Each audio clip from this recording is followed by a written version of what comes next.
So the Guideline Committee is quite a new committee, unlike the Research Committee and all the other committees. And I have to say a huge amount of work has gone in by my colleagues.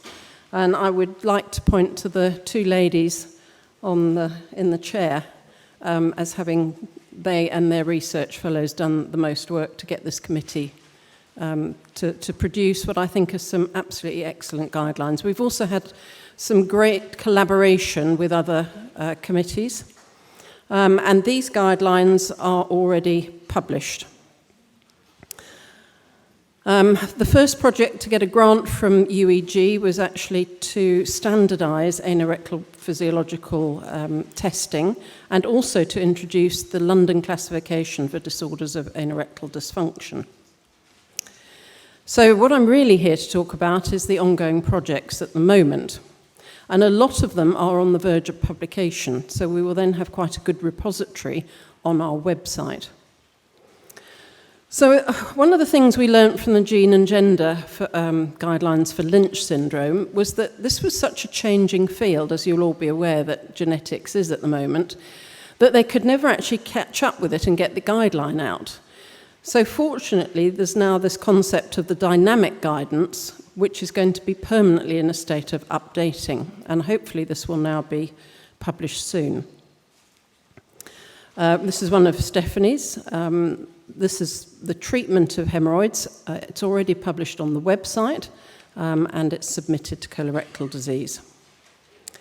Again, this is one of Stephanie's. This is a guideline on fecal incontinence. And this is a joint venture, and I'm very happy to report that we have a €30,000 UEG grant, and ESCP will top up as necessary. This is all credit to Yaz, who has been quite extraordinary on both the intestinal failure guidelines and this guideline. This is very near to completion, and again, thank you to Joss, who I will compliment again in a second, but without him, I think we'd all be floundering. So this one should be going out to public consultation on the website before it's actually published. The next one is a guideline on transanal TME, and this should become a dynamic guideline or guidance very soon. It's currently the final version's currently being circulated. And then again, it will go to colorectal disease. Another one is diverticulitis, and they've had the second round of voting, and they're going to have a final meeting here, and hopefully these guidelines will be published early in next year.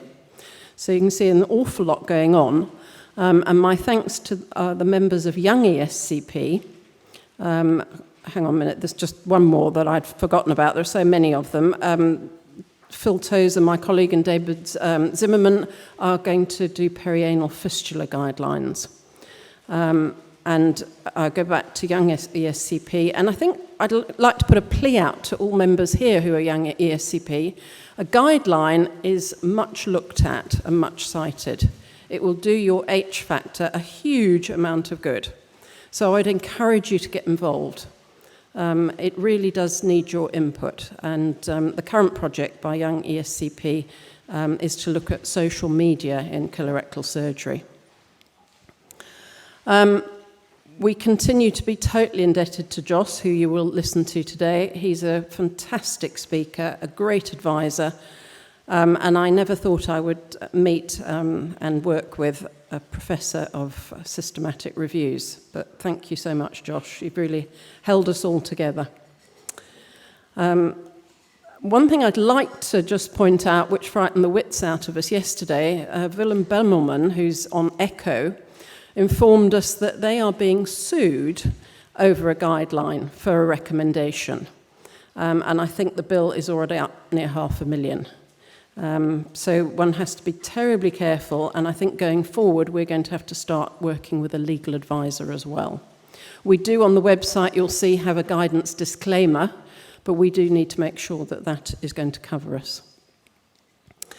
We work very closely with UEG's Quality of Care Task Force, and I'm on that committee, and that allows us to see where they feel the gaps are in guidelines and for ESCP to step up into those gaps. As I've said, we do have a nice place now on the website.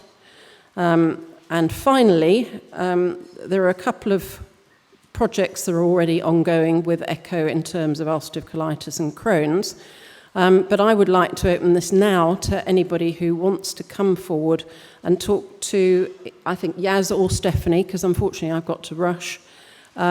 We came up yesterday in the committee with the idea that the next one would be optimising perioperative care in colorectal surgery. I have a particular interest in reducing any sepsis, but we thought we'd go for the whole thing. I think it's going to be a very big guideline, so we will be advertising for people to join us on that. But if you have any guideline you want to do, please do come forward and talk to Stephanie or Yaz. Thank you very much.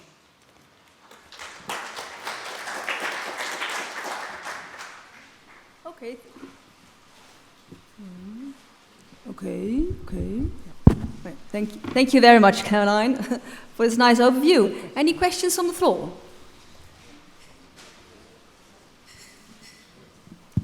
Thanks, Dr. Vaizey. Just curious, how do you choose the people who will put the guidelines? Do you announce about this process, or how you do it? So what we've done so far is that if somebody wants to do a guideline, they have chosen a lead steering group who they can work with, who they know, but who have to be from countries across the ESCP. You can't have a whole group of people from Spain doing their own thing.